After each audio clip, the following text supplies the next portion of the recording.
1943 is the Xbox Live Arcade remake of 1942. And now by this stage DICE realise how terrible they are at making single players. You don't get none of that with 1943, it's online only. Which makes me wonder why they couldn't just do this for every Battlefield game they make. Spend more time in the online to make it better, instead of having a crappy single player. Why couldn't you have done this with Bad Company 1, DICE? Because you couldn't have made as much money? Okay, good reasoning. Now I have some subpar game I have to play through too. This is the interesting stretch for DICE, and they're trying out new things before Bad Company 2 come out. This is the first console Battlefield game to have private servers, which got the people on game battles really excited. Except they didn't take into account their EA servers, and you're lucky to get a public room, never mind a private match. So there are 3 kits to this game. We have Rifleman, Infantry and Scout. I don't like iron sights, so I picked the Infantry class. Call me old fashioned, but I like to be able to see what I'm shooting at. The range is terrible, so I have to hide in the shrubbery and wait for people to get close enough. That guy had tunnel vision, he couldn't see me from his perspective. Hey Eddie, open your eyes next time. I was at the bottom of your screen. I'm not just some bush sticking out of some forest, I have a gun. So just like every other Battlefield game, DICE had to consult the slot machine to see what they're going to add to it. So let's see what they add this time. Well, we know the parachute's still in the game, but why didn't they keep the pistol? 1942 had a pistol for every kit, but 1943 only has a pistol for the sniper. Which means when you run out of ammo on your primary weapon, there's not much you can do.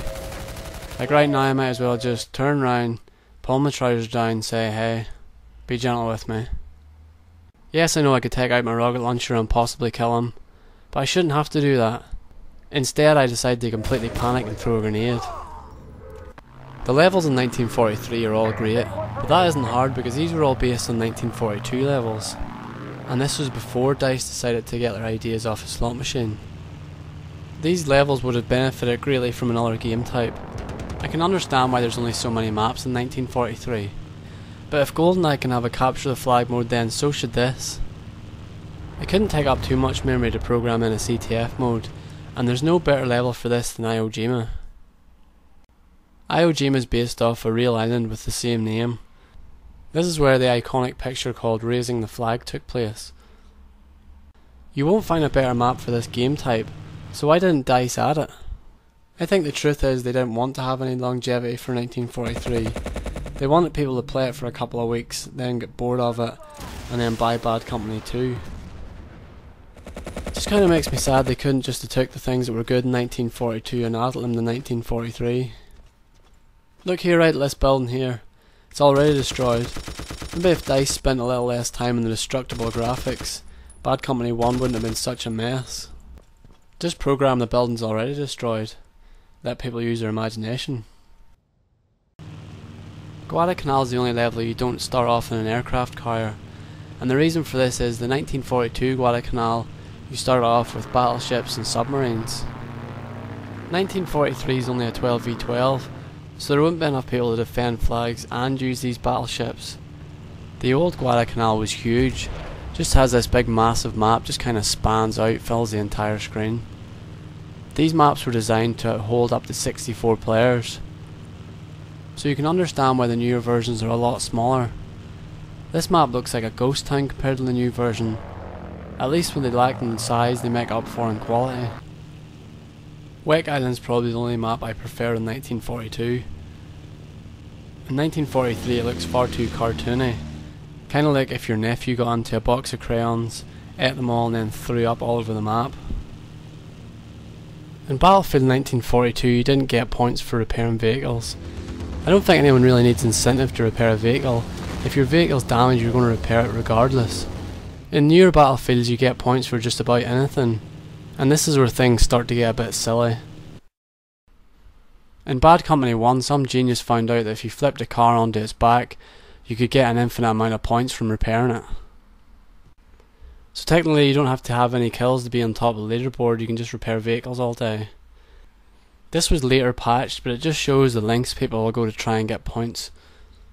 I don't mind if you want to spend $40 on a game and not play it. Just sit around and repair vehicles all day. This is going to make things a little bit harder for me to win this match when you're sitting ruining the game. Oh, my finger must have slipped. Did I destroy your car and ruin your fun? Well, now I know how I feel. The points you earn in a Battlefield game really don't matter anyway, unless you're trying to get on top of the leaderboard, and I can't see why anyone would want to do that. Really all it's doing is advertising how much free time you have in your hands. Hey everybody, come and see how much of a life I don't have. Like, I've got more free time than anyone else who plays this game. This is the first console Battlefield game to feature regenerating health, and even regenerating ammo, which is something I'm normally against. But in 1942 this was a big problem, because this health and ammo crates were spawned so close to the capture points that people could lie on top of them and spam the flag with grenades. Despite my complaints, I'm really glad DICE decided to remake this game, and think they did a good job of it. The next Battlefield I'm going to look at is Battefield Bad Company 2, but I'm going to end this video with some of my best Battlefield 1943 moments.